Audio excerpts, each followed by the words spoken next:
Let's head straight to Dalal Street, where the markets witnessed wild swings but finally ended with gains after seeing a sharp spike in the last hour. So the Nifty did manage to hold on to 10,700, led by a rally of 0.5%. The Sensex mirroring the Nifty with 0.5% gain. Broader markets slightly outperforming, with mid-caps ending gains of 0.75%. The Nifty Bank reclaiming 27,000, fueled by a 1% uptick. So in the green, that was the story for our markets today. And a quick check on Wall Street, where the US markets have opened for trade and are seeing a sharp rebound. Yesterday, we saw a rout after Apple's sales warning, but today, strong growth December payroll is pushing the markets higher. So the Dow is opened about 300 points higher. The S&P is about 1.5% higher as well. So it's a strong opening for Wall Street after a very weak day that we saw yesterday. Well, jobs and the economy will top the agenda for 2019, not the Ram Mandir, says Congress President Rahul Gandhi, speaking for the first time on the Ayodhya dispute. His comments come on a day when the Supreme Court bench had a 30-second hearing on the matter and announced that further orders will be given on the 10th of January. The BJP has been clamouring for a resolution to the dispute. In a recent interview, the Prime Minister hinted at an ordinance once the legal process is over. Here's Rahul Gandhi speaking on the Congress Party's election agenda. Narrative of 2019 basis. The central piece of the narrative, youngsters, is jobs for India's youth. Rozgar is central. The second narrative is destruction of the economy by Narendra. Third narrative is education and healthcare for the Indian people. And last narrative is immense corruption done by Mr. Narendra Modi and stealing of 30,000 crores and giving it to his friend Mr. Anil Ambani. Those are the narratives. प्रधानमंत्री जी के उस वाक्य को दोहराती हूं कि राम मंदिर के मसले पर कांग्रेस के नेता गतिरोध पैदा ना करें। राहुल गांधी ने आज स्पष्ट किया कि राम लल्ला से उनका कोई वास्ता नहीं, मंदिर से उनका कोई वास्ता नहीं। देश की जनता को राहुल गांधी के वक्तव्य से बिल्कुल अचंभित होने की जरूरत नहीं, क्योंकि ये वही गांधी परिवार है जिसने एक न्यायालय में ये एफिडेविट दिया कि भगवान राम का कोई अस्तित्व ही नहीं है। Well, Rahul Gandhi saying the agenda for 2019 will be around the economy, and that will gain traction, not issues like the Ram Mandir. The other big national story, Defence Minister Nirmala Sitharaman gave a stinging retort to the Congress on the Rafale debate. She accused the UPA government of never intending to buy the jets in the first place. Sitharaman hit out at the Congress, calling the campaign on Rafale as one based on falsehoods and totally irresponsible. Sitharaman said the NDA government got a better deal, which was also cheaper compared to the UPA government, which she called a non-deal, one that never materialized. She alleged that while India's neighbours rapidly added aircraft to their fleet, UPA's sluggish policy kept our procurement stuck for 10 years. Soon after Sitharaman's speech, Congress President Rahul Gandhi made an intervention in the Lok Sabha, asking a few questions. Sitharaman responded, and what ensued was a fiery exchange. Take a look. Anil Ambani का आपने नाम नहीं लिया, क्यों नहीं लिया? और main सवाल यह है कि अनिल अंबानी को कॉन्ट्रैक्ट कैसे मिला, किसने दिलवाया? और आपने 2 घंटे बात की, मगर आपने इसका जवाब नहीं दिया कि HAL से कॉन्ट्रैक्ट छीनकर अनिल अंबानी को कॉन्ट्रैक्ट देने का निर्णय किसने लिया? The offset obligation can be fulfilled, and their commercial decisions which these original equipment manufacturers can make, the government does not go and put it as a part of the intergovernmental agreement at all as to who they should go with, who they should not go. 100 companies, 200 companies, they decide. The government does not. Defense Minister said that we are accusing her. The frame she used was, you are accusing us. Madam, I am not accusing you. And I am not accusing Mr. Parikar. I am accusing Mr. Narendra Modi. Let it be absolutely clear, you have done, other than try to defend a lie, you have done nothing. Just because we have Khandan name next to us, it doesn't give any right to anybody to call the Prime Minister a chore. It doesn't give any right to anybody actually to call them jute. While fireworks over the Rafale deal continue in Parliament, and I would imagine that we're going to see a lot more of that. But there could be some relief for large online retailers like Amazon and Flipkart.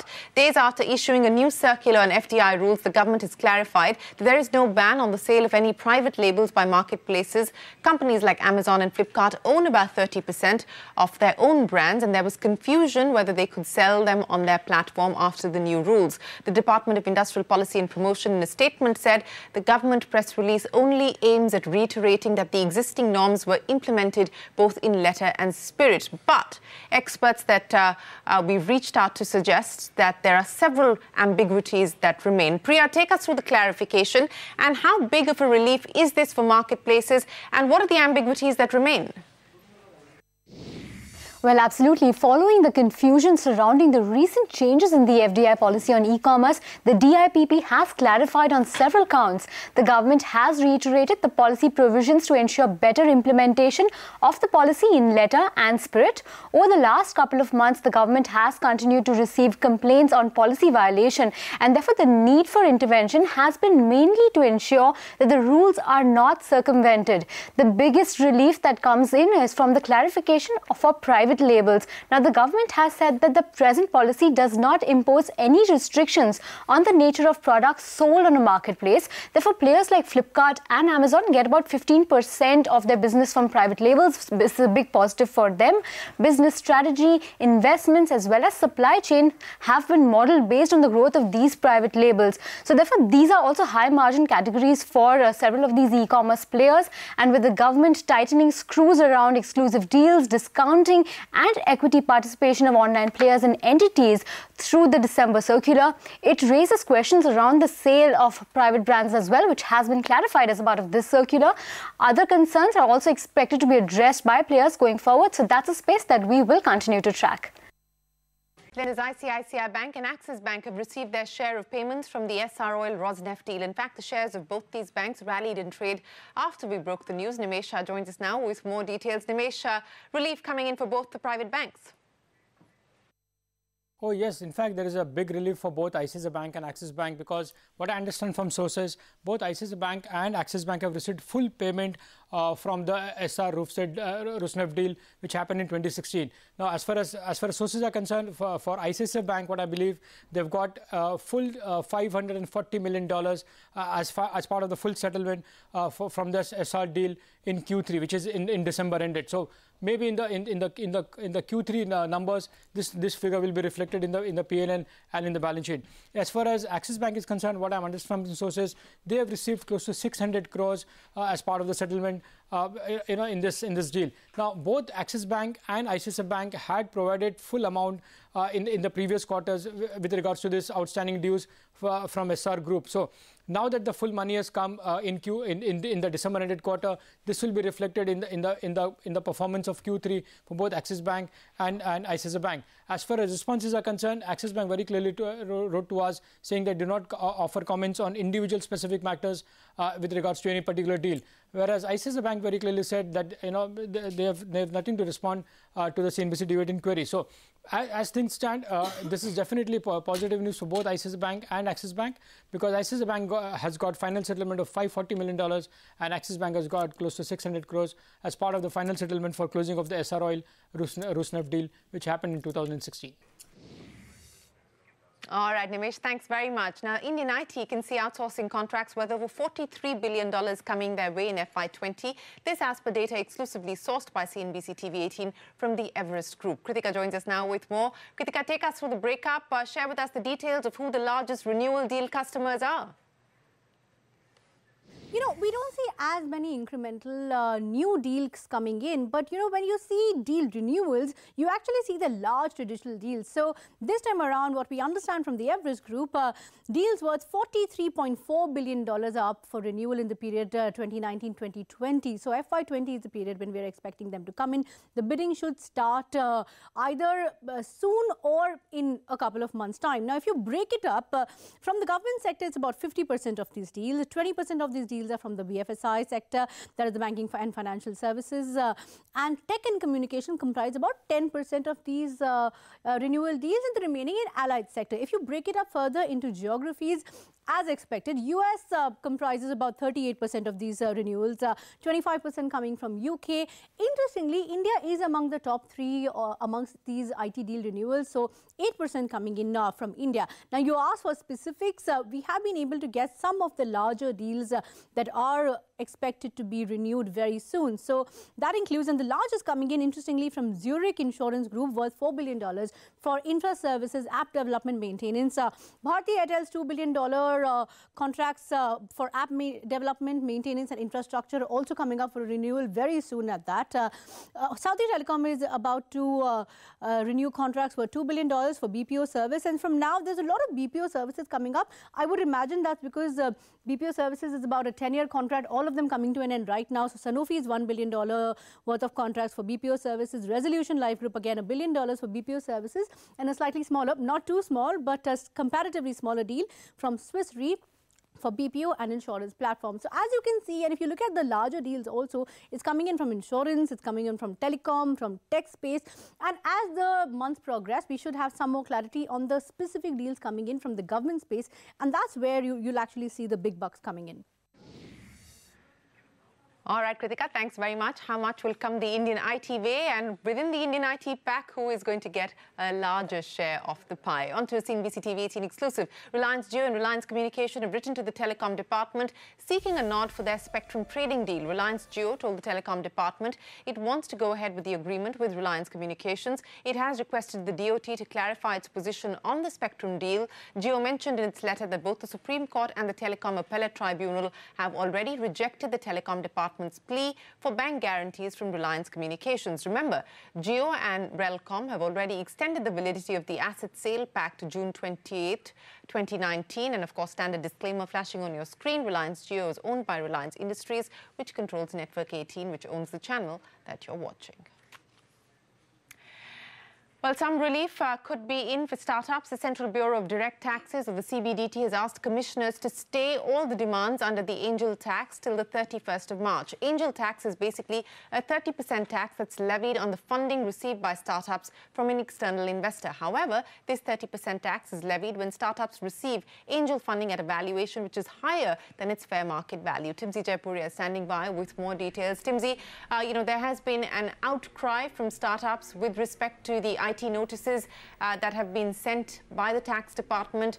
No coercive action circular issued by the CBDT. Today there was a crucial meeting that took place on the matter. What more are you picking up? Well, as you rightly mentioned, a marathon meeting took place today in North Block, including representatives from DIPP. CEA was part of it, Principal Economic Advisor, Finance Secretary, Department of Economic Affairs Secretary, Revenue Secretary, and CBDT Chairman were part of it to try and thrash out a solution for this angel tax issue. Now, what we learned from sources is the fact that as of today, CBDT has issued fresh instructions to commissioners and principal chief commissioners to not to go in for any coercive actions against the tax demand notices that were sent to startups. Not just this, for the cases which are in appeal, CBDT has said that appeal officers will try and dispose of these appeals by 31st of March. On the other hand, when it comes to the meeting that took place, what was the solution that came out? Well, the meeting was inconclusive. It will happen again in next week. Early next week is what we are picking up. And in this meeting, what we are learning from sources is that the two key issues will be discussed upon further. That is, firstly, the valuation issue. And secondly, if there is a need, then government would like to reconsider the definition of a startup. Let's see what happens next week, what happens in the meeting when it takes place early next week. What is the final solution? But as of now, CBDT is going by the rule book. That is to consider startups only for to consider those startups only for a tax holiday, which are certified by DIPP. So the ball is back into DIPP's court. What does DIPP do when they meet again next week? All right, Timsy, thanks very much for joining us. That tax conundrum continues. Speaking of startups, we spoke exclusively to Matrix India partners Avnish Bajaj. Matrix India's current portfolio includes market-leading companies like Ola, Quikr, Practo. Speaking about the IPOs or the possibility of IPOs in the Indian startup space, Avnish pointed out that it's going to be a trend that we could see take off finally over the next 3 to 4 years. He believes that at least 5 to 6 Indian startups could be ripe to IPO, whether they eventually pull the trigger or not, but they should be ripe to IPO in the next 3 to 4 years. Let me tell you how we think about it. And, you know, this is truly something I believe in. You know, and I've told my investors this, that 2-3 years ago, if you asked me, I could not put, and they did ask me, I could not put my hand on my heart and say, within the next 3 to 4 years, you will see IPOs of Indian companies. Okay. Today, I'm ready to say that. I was actually ready to say that a year ago. And I'll tell you why. The IPO scale comes from, if you look at NASDAQ IPO as a benchmark, and then we can, you know, back into India, because NASDAQ has the most sophisticated investors for this asset class, right? If you look at NASDAQ IPO as a benchmark, you need, give or take, $80 to $100 million of high margin, high growth revenue. Right. And with that, you end up with give or take $1 billion company, and hence you have an IPO, right? That until 3 years ago was nowhere on the horizon. Today I can point to 15 to 20 companies, some of which are in our portfolio, others we have missed and are in other people's portfolio, where I know that those numbers are happening. And those, well, not happening meaning there's a trend line to that. Right. Whether it is in calendar year 19 in some cases, in calendar year 20 in some cases, in calendar year 21 in some cases. So it is no longer a hope. This time there is actually on the horizon, one can see it in the execution of the companies, and therefore there is the confidence that 3 years from today, we would look back and say 5 to 7 companies are public. And the reason I feel confident of 5 to 7 is that because I can see 15 to 20 kind of hitting those kind of benchmarks. Of your portfolio companies, which would you be most confident about IPOing in the next 3 to 4 years? And do you believe an international listing is more likely than an Indian listing? International listing I was using as a benchmark because that is the most sophisticated investor pool. If you ask me, and by the way, some of our founders have that pride in wanting to take their companies, like, you know, Reliance created the equity culture in the 80s. This is a new asset class getting created.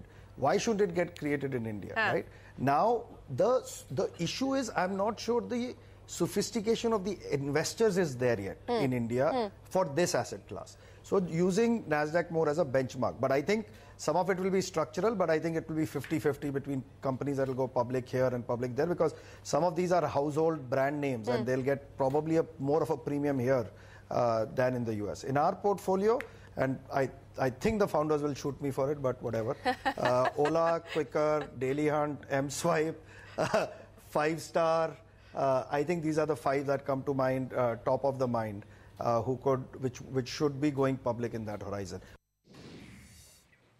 Well, that's veteran investor Avnish Bajaj saying he believes the next 3 to 4 years we could finally see IPOs in the Indian startup space kicking off, Indian listing and perhaps international as well. With less than 100 days to go for the Lok Sabha elections, the government plans to roll out a slew of measures for the agriculture sector. Reports have suggested that the centre could plan a direct income support scheme. Now, Additional Secretary at the Agriculture Minister, Ashok Dalwai, did not confirm that such a scheme is in the making. However, he did say that the infrastructure is in place to roll out a scheme of such a magnitude should the government decide to take it forward. That's important. Listen in.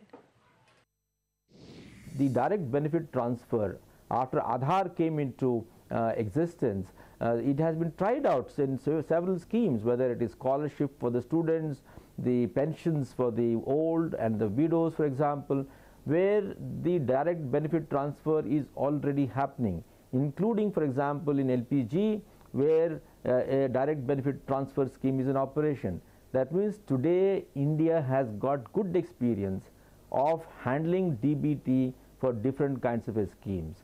Now, if that is so, nothing should be difficult if we would like to transfer anything to the farmers.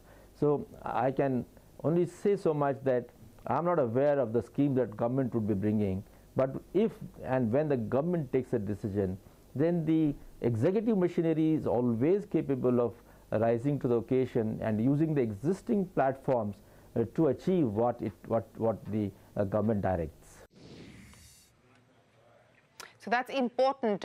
Ashok Dalwai there saying that the infrastructure, the database is in place should the government decide to roll out a scheme mirroring what we've seen in Telangana, a direct transfer scheme for the agriculture sector, which has been speculated on. Now, a day after media reports came out suggesting that the government had stopped printing the 2,000 rupee note, Economic Affairs Secretary Subhash Chandra Garg has issued a clarification. He tweeted, and I quote, "Printing of notes is planned as per the projected requirement. We have more than adequate notes of 2,000 rupees in the system, with over 35% of notes by value in circulation being of 2,000 rupee note. There has been no decision regarding the 2,000 rupee note production recently." End of quote. So essentially the government is saying that there are adequate 2,000 rupee notes in the system. We don't need them at this point in time. As of March last year, 2,000 rupee notes accounted for more than 37% of the total currency in circulation by value. Nearly 43% of the currency in circulation are 500 rupee notes, and the remaining 20% or so are currencies of other smaller denominations. Well, with that, it is time for us to wrap up this edition of What's Up. Thanks very much.